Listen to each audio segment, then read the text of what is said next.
Hello, and welcome to Microdose for the Mind. I'm James, a ketamine patient, broadcasting from my cozy retreat at the bottom of the garden. We're here today as a community, living with depression, pain, brain fog, or chronic illness, finding relief through ketamine treatment.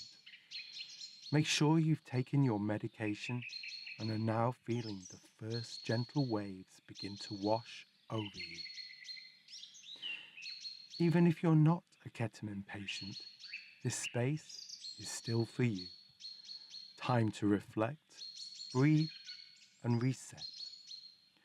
This time isn't a luxury, it's a necessity. So, whether you're lying down, going for a quiet walk, or watching calm imagery, this is your time. Let's get the most out of it together, and if possible, listen through headphones. Now prepare your space. If you're watching the visuals, go full screen and turn off all notifications. If you're resting, find a comfortable position in a soft light. And if you're walking, ensure you're somewhere safe, peaceful, and in nature.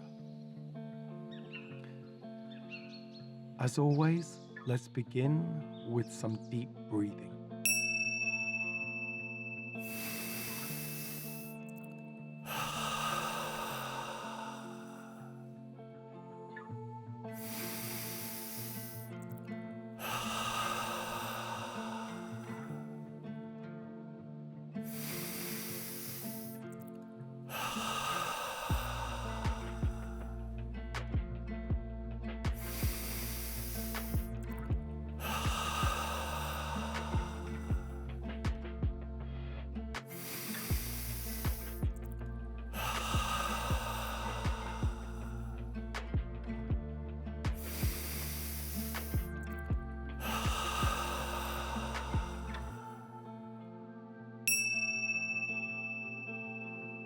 I want you to try and be aware of your breath throughout the broadcast.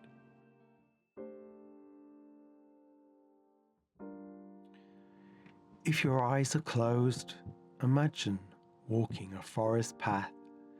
The air is still. Light filters gently through the trees.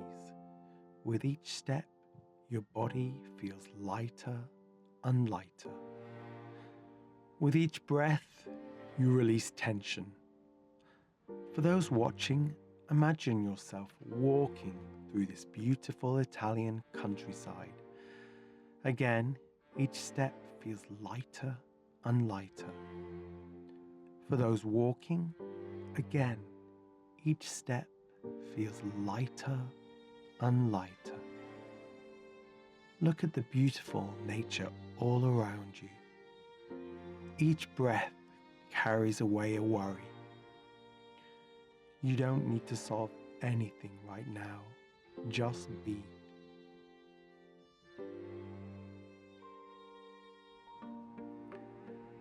Today's reflection: is it important for our recovery and well-being to practice forgiveness? I think it's important to establish what we mean by forgiveness. Immanuel Kant, a German philosopher, describes forgiveness as refraining from repaying another's enmity with hatred out of mere revenge. Here, forgiveness is seen as an individual's personal and private response to wrongdoing, which involves overcoming the hateful desire for excessive revenge. Here, forgiveness means choosing not to let hatred or revenge take root in us.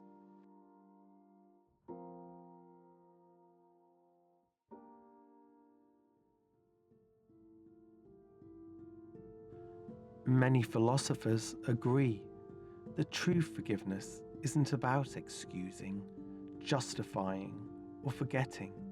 It's about recognizing, letting go, and moving on. Martin Luther King Jr. said, Forgiveness is not an occasional act, it is a permanent attitude. Empirical studies have shown that forgiveness decreases anger, anxiety, and depression, and increases self-esteem and hopefulness for the future.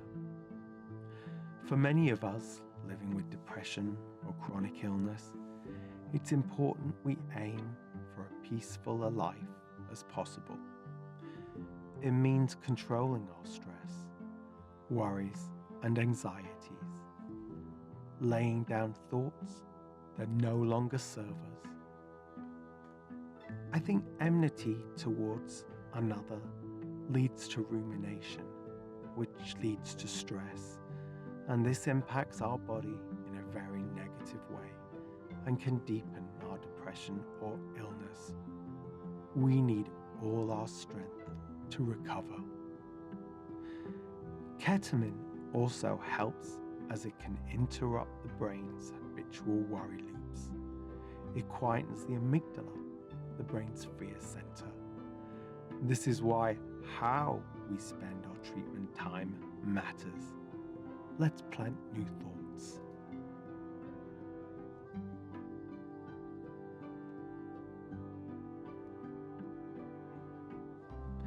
There are a lot of opinions out there about forgiveness.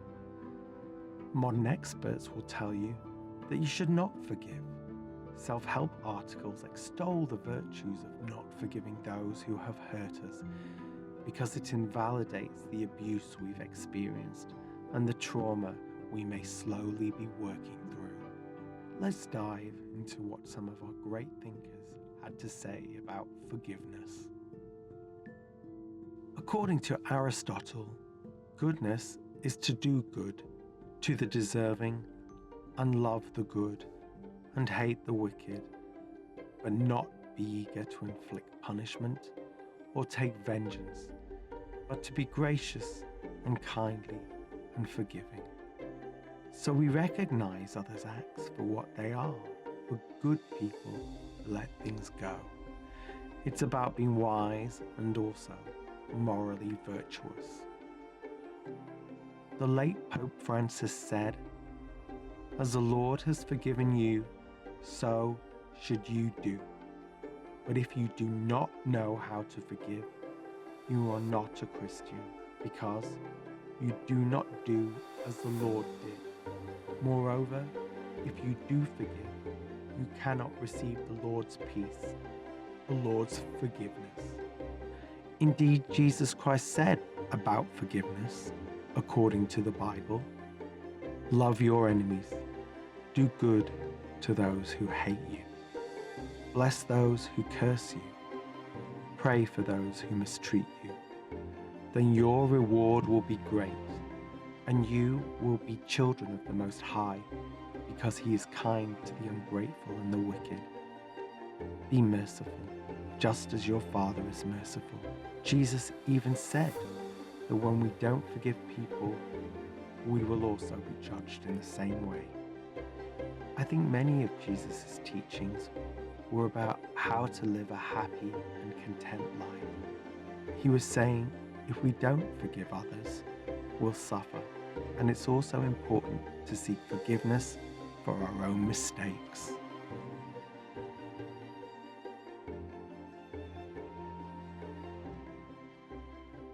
Albert Einstein said, "Weak people take revenge, strong people forgive, intelligent people ignore."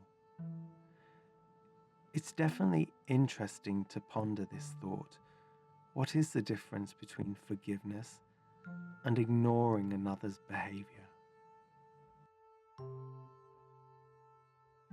Chinese philosopher Confucius said, "Love thy neighbor as thyself. Do not do to others what thou wouldst not wish be done to thyself. Forgive injuries, forgive thy enemy, be reconciled to him, give him assistance, invoke God on his behalf." He said, "Forgiveness liberates the soul, it removes fear. That's why it's such a powerful weapon." A number of years ago, when I first fell chronically sick, my partner at the time, I didn't feel was there for me. They didn't understand the depths of my suffering. I often went to doctor's appointments alone, and I felt quite isolated on my journey. To me, it felt like I was a huge inconvenience. It's hard to leave someone you love, but that's the path I chose. For years after, I'd think about the way they had let me down, but I realized I played my part in the situation, painting a smile on my face and not demanding what I needed. When I truly forgave them for not supporting me, I put the whole thing down. It felt an amazing freedom and a relief. I'd been carrying all this anger and resentment, and I chose to put it down, and I felt lighter. I knew I needed all my energy to heal.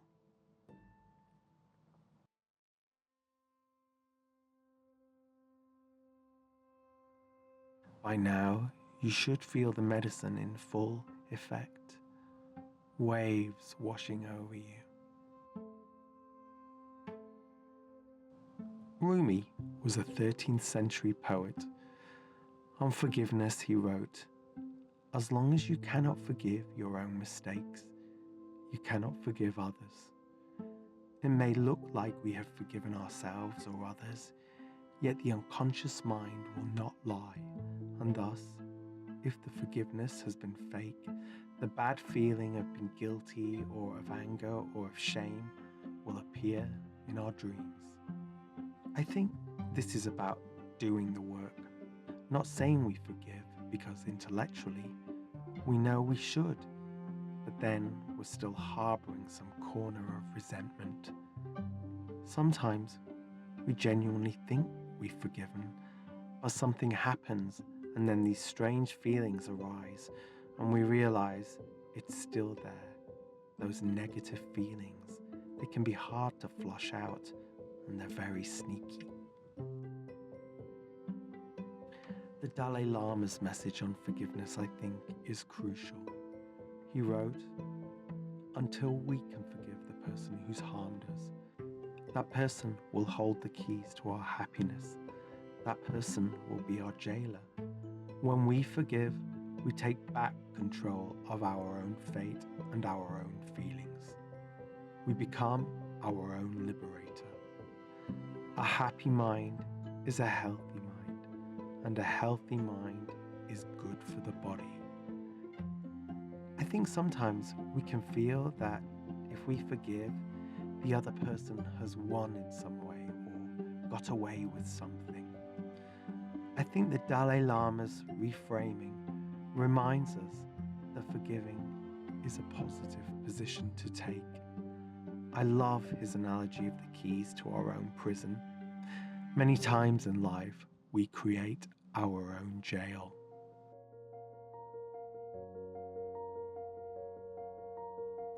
Now I want you to take a moment to think about someone you haven't forgiven.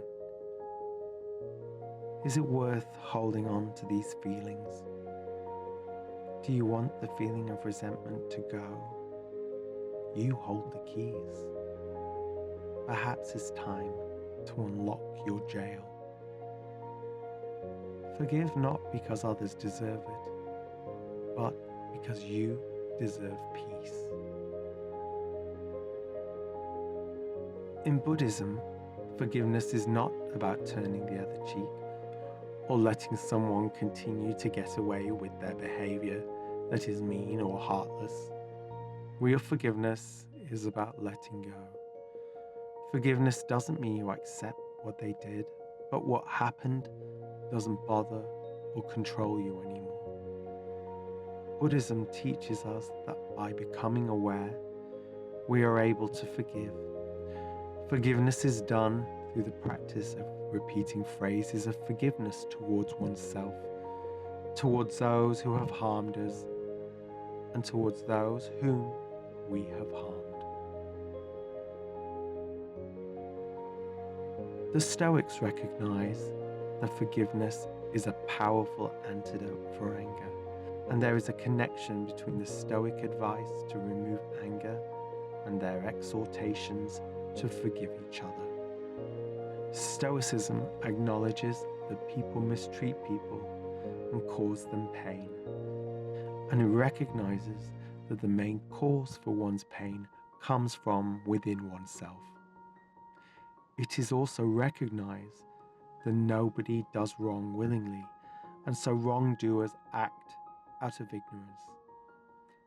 I think the Stoics saw failing to forgive as carrying someone else's weight, which is all rather futile.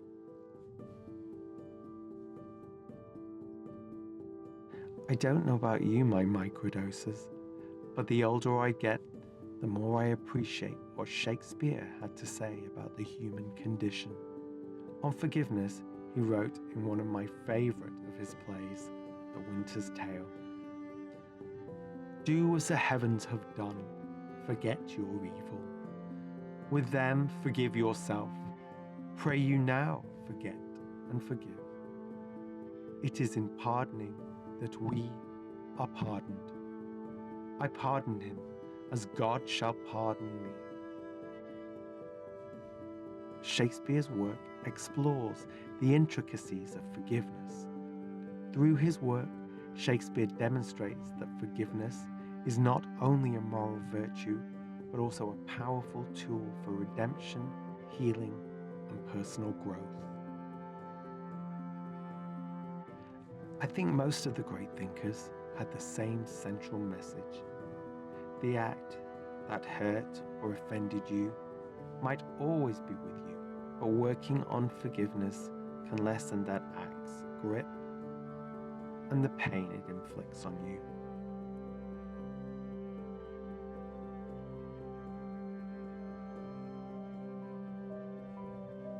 Our journey today is coming to an end, but I'd like you to keep in mind that if you live with chronic illness, it's natural to feel resentment when people don't understand your invisible struggle.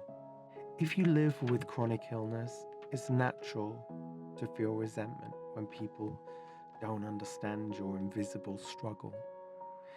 If you find yourself thinking about the friend who criticized you for cancelling again, or if you feel a relation is disbelieving, try to forgive, because most people who have not suffered in a chronic fashion simply don't understand the depths of our suffering.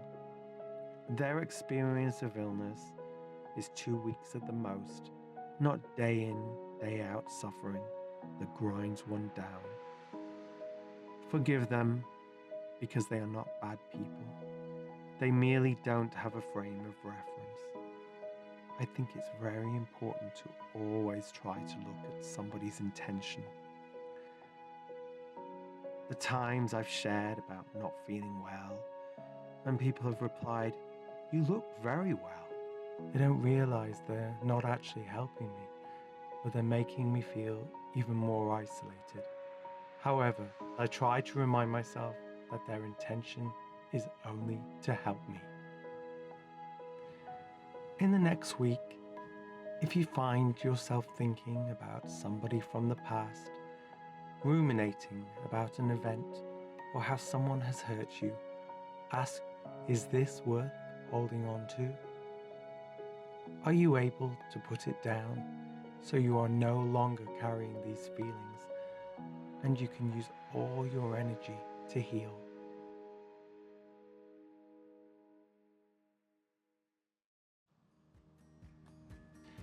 I think many of the great thinkers all emphasize the importance of forgiving yourself for not being perfect, or being angry at yourself for your inability to shake off your illness.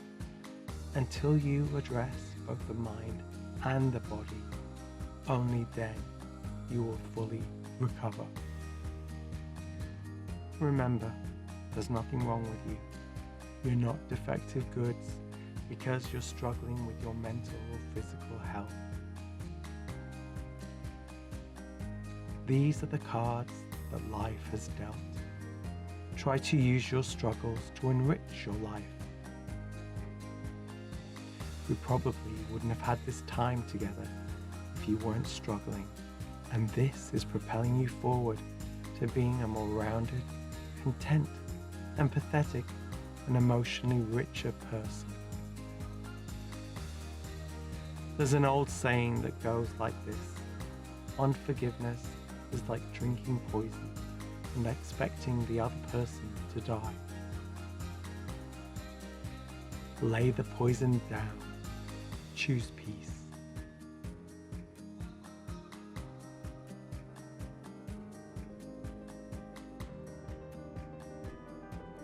On a lighter note, a writer of great renown, and I adore his plays, Oscar Wilde quipped, "Always forgive your enemies. Nothing annoys them so much." Let's end today's episode with a short poem. A poem on forgiveness. Forgiveness is a river. It soothes the stones of spite. It smooths out all the edges. It turns the dark to light. Forgiveness is a lantern. It shines where shadows stay. It frees the heart from bondage and guides us on our way. Forgiveness is a whisper. It tells us we are whole. It loosens pain's tight fingers and nourishes our soul.